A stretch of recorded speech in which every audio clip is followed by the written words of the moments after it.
안녕하세요, 시니어 여러분. 노후TV입니다. 오늘도 건강하고 행복한 노후 생활을 위한 유익한 정보를 전해드리러 왔습니다.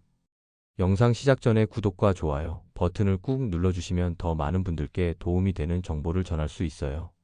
알림 설정도 해두시면 새로운 영상 소식을 가장 먼저 받아보실 수 있습니다. 벌써 무더위가 시작되었네요. 요즘 날씨가 정말 덥죠?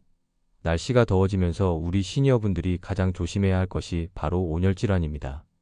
젊을 때는 더위를 잘 견뎠는데 나이가 들면서 더위에 더 취약해지는 것 같다고 느끼시는 분들 많으실 텐데요. 맞습니다. 우리 몸의 체온 조절 능력이 나이가 들면서 점점 떨어지기 때문입니다. 질병관리청 자료에 따르면 온열질환 환자 수는 매년 증가하고 있고 특히 고령자분들에게 매우 취약한 질환이라고 합니다. 2025년 5월 온열질환 감시체계 보고서를 보면 온열질환 환자의 대부분이 50대 이상 남성이고 실외 활동 중에 증상이 나타나는 경우가 많다고 하네요. 그래서 오늘은 온열질환이 무엇인지, 어떻게 예방할 수 있는지, 그리고 응급 상황에서는 어떻게 대처해야 하는지 자세히 알려드리겠습니다. 끝까지 시청해주시고 소중한 가족들과도 꼭 공유해주세요. 온열질환이란 무엇인가요? 먼저 온열질환이 무엇인지 알아보겠습니다. 온열질환은 단순히 더위를 많이 탄다는 것과는 완전히 다른 개념입니다. 더위를 타는 것은 잠시 시원한 곳에서 쉬면 금방 회복되지만 온열질환은 우리 몸의 체온 조절 기능에 이상이 생겨서 발생하는 질병입니다. 우리 몸은 평상시 36.5도 정도의 체온을 유지하려고 합니다. 더운 환경에 노출되면 땀을 흘리거나 혈관을 확장시켜서 체온을 낮추려고 노력하죠. 하지만 나이가 들면서 이런 체온 조절 능력이 떨어지게 됩니다. 특히 우리 시니어분들은 젊은 사람들보다 체온 조절 능력이 30% 이상 떨어진다고 합니다. 질병관리청에서는 온열질환을 크게 세 가지로 분류하고 있습니다. 열경련, 열탈진 일사병, 그리고 가장 위험한 열사병입니다. 이 중에서 열사병은 생명을 위협할 수 있는 매우 심각한 상태이므로 특히 주의해야 합니다. 온열질환의 종류와 증상 1. 열경련 마이너스 가장 가벼운 단계. 열경련은 온열질환 중 가장 가벼운 단계입니다. 더운 환경에서 활동하면서 땀을 많이 흘려 체내 염분과 수분이 부족해질 때 발생합니다. 주로 팔, 다리, 복부 등의 근육 경련이 일어납니다. 증상을 구체적으로 설명드리면 갑자기 다리에 쥐가 나거나 팔 근육이 떨리는 증상이 나타납니다.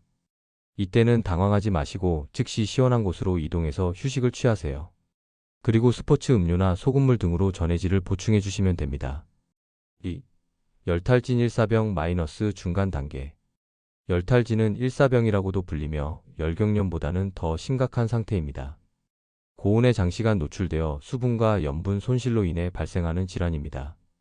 증상을 살펴보면 체온이 37도에서 39도 사이로 올라가고 어지럼증, 두통, 메스꺼움, 구토 등이 나타납니다. 특히 과도한 땀이 나면서 피부가 차갑고 축축해지는 것이 특징입니다. 또한 극심한 피로감과 무기력함을 느끼게 됩니다. 하이닥 자료에 따르면 일사병의 경우 체온이 상승하면서 땀이 많이 나고 피로감과 두통이 주요 증상이라고 합니다. 이 단계에서는 아직 의식이 명료하므로 적절한 응급처치로 회복이 가능합니다. 3. 열사병 마이너스 가장 위험한 단계. 열사병은 온열질환 중 가장 위험한 단계로 체온 조절 중추의 기능 이상으로 인한 심각한 상태입니다. 서울 아산병원 자료에 따르면 열사병은 체온이 40도 이상 올라가면서 의식이 혼미해지는 매우 위험한 상황이라고 합니다. 열사병의 가장 큰 특징은 체온이 39도 이상으로 높아지면서 땀이 나지 않는다는 것입니다. 피부가 뜨겁고 건조해지며 의식 변화가 나타납니다. 혼미, 발작, 혼수 등의 증상이 나타날 수 있고 두통, 어지럼증, 메스꺼움, 구토도 동반됩니다. 위키백과 자료를 보면 열사병은 체온 조절 기능이 마비되어 생명을 위협하는 상태라고 정의하고 있습니다. 즉각적인 조치가 없을 경우 사망 위험이 있다고 경고하고 있습니다. 열사병과 일사병의 차이점. 많은 분들이 열사병과 일사병을 헷갈려 하시는데 이 둘의 차이를 명확히 알아두시는 것이 중요합니다.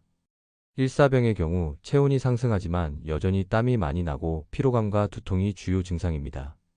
반면 열사병은 체온이 40도 이상으로 높아지면서 땀이 나지 않고 의식이 저하되는 것이 특징입니다. 쉽게 기억하는 방법을 알려드리면 일사병은 땀이 많이 나고 피곤하다, 열사병은 땀이 안 나고 정신이 없다라고 생각하시면 됩니다. 일사병은 적절한 휴식과 수분 보충으로 회복이 가능하지만 열사병은 반드시 응급실에 가야 하는 응급 상황입니다. 온열질환 고위험군. 질병관리청 자료에 따르면 온열질환에 특히 취약한 고위험군이 있습니다. 바로 야외작업자, 고령자, 그리고 어린이입니다. 우리 시니어분들이 고위험군에 해당하는 이유를 자세히 설명드리겠습니다. 첫째, 나이가 들면서 체온 조절 능력이 떨어집니다. 젊을 때는 더위를 느끼면 자동으로 땀이 나고 혈관이 확장되어 체온을 낮췄지만 나이가 들면 이런 반응이 둔해집니다. 둘째, 갈증을 느끼는 능력도 떨어집니다. 몸에 수분이 부족해도 갈증을 잘 느끼지 못해서 수분 섭취가 부족해지기 쉽습니다. 셋째, 만성질환을 가지고 계신 분들이 많습니다. 당뇨병, 고혈압, 심장병 등은 온열질환의 위험을 더욱 높입니다. 넷째, 복용하는 약물의 영향도 있습니다. 혈압약, 이뇨제, 정신과 약물 등은 체온 조절에 영향을 줄 수 있습니다. 온열질환 응급처치법. 열경련 응급처치. 열경련이 발생했을 때는 먼저 시원한 곳에서 휴식을 취하세요. 그리고 스포츠 음료나 소금물로 전해질을 보충해 주시고 경련이 일어난 부위를 가볍게 마사지하거나 스트레칭해 주시면 됩니다. 열탈진 일사병 응급처치. 열탈진이 의심될 때는 즉시 환자를 시원한 장소로 옮기고 편안하게 눕혀주세요. 꽉 조이는 옷을 느슨하게 하고 의식이 있다면 수분을 섭취하게 해주세요. 이때 찬물보다는 미지근한 물이나 스포츠 음료가 좋습니다. 차가운 물수건으로 몸을 닦거나 부채질을 해서 체온을 낮춰주세요. 증상이 1시간 이상 지속되거나 악화되면 반드시 의료기관을 방문해야 합니다. 열사병 응급처치. 열사병이 의심되면 즉시 119에 신고하고 병원으로 이송해야 합니다. 이것이 가장 중요합니다. 응급차가 오는 동안 할 수 있는 응급처치를 알려드리겠습니다. 먼저 환자를 시원한 장소로 옮기고 옷을 벗겨 체온을 낮춰주세요. 찬물로 몸을 적시거나 얼음 주머니를 목, 겨드랑이, 사타구니에 대어 체온을 급격히 낮춰야 합니다. 이때 중요한 것은 의식이 없는 환자에게는 절대 물을 마시게 하면 안 된다는 것입니다. 기도로 들어가서 위험할 수 있습니다. 온열질환 예방법. 1. 충분한 수분 섭취. 가장 기본적이면서도 중요한 예방법은 충분한 수분 섭취입니다. 갈증을 느끼지 않더라도 규칙적으로 물을 마셔야 합니다. 하루에 8잔 이상의 물을 마시는 것이 좋고 더운 날에는 더 많이 마셔야 합니다. 행정안전부에서는 물 많이 마시기를 폭염 대비 건강수칙의 핵심으로 제시하고 있습니다. 특히 커피나 술은 탈수를 촉진할 수 있으므로 더운 날에는 피하시는 것이 좋습니다. 2. 적절한 옷차림. 헐렁하고 가벼운 옷을 입어야 합니다. 몸에 꽉 끼는 옷은 열이 빠져나가는 것을 방해하므로 피해야 합니다. 색깔도 중요한데 검은색보다는 흰색이나 밝은색 옷이 열을 덜 흡수합니다. 외출할 때는 반드시 모자를 착용하고 가능하면 양산을 준비하세요. 선글라스도 눈을 보호하는 데 도움이 됩니다. 3. 적절한 실내 온도 유지. 에어컨이나 선풍기를 적절히 활용해서 실내 온도를 26-28도 정도로 유지하세요. 전기요금이 부담되실 수 있지만 건강이 더 중요합니다. 정부에서도 폭염 시기에는 무리하지 말고 냉방기구를 사용하라고 권장하고 있습니다. 4. 외출 시간 조절.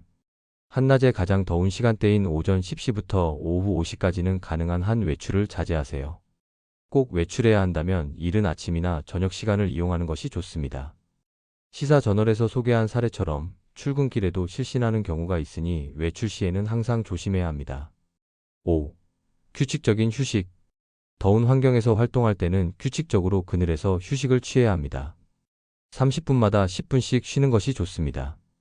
이때 찬물로 세수를 하거나 목 뒤를 식혀주는 것도 도움이 됩니다. 온열질환 감시체계와 대응. 질병관리청에서는 온열질환 감시체계를 운영하고 있습니다. 전국 응급의료기관을 통한 실시간 모니터링 체계를 구축해서 폭염, 조기 경보와 지역별 위험 예측에 활용하고 있습니다. 2025년 온열질환 감시체계 주간 보고서를 보면 매주 온열질환자 수치와 발생 장소에 대한 데이터를 제공하고 있습니다. 이런 정보를 참고해서 위험한 시기와 장소를 미리 파악할 수 있습니다. 약물 복용 시 주의사항. 많은 시니어분들이 여러 가지 약물을 복용하고 계실 텐데 일부 약물은 온열질환 위험을 높일 수 있습니다. 혈압약 중 일부는 혈관 확장을 방해할 수 있고 이뇨제는 체내 수분을 더 빠르게 배출시킵니다. 정신과 약물 중 일부는 체온 조절 중추에 영향을 줄 수 있습니다. 따라서 약물을 복용하고 계신 분들은 담당 의사와 상담해서 더운 날씨에 특별히 주의해야 할 점이 있는지 미리 확인해 보시기 바랍니다. 응급상황 대처법. 온열질환이 의심되는 상황에서는 망설이지 말고 즉시 행동해야 합니다. 질병관리청에서는 증상이 나타나면 즉시 119에 연락하라고 권장하고 있습니다. 특히 의식이 저하되거나 체온이 40도 이상으로 올라가면 지체 없이 응급실로 가야 합니다.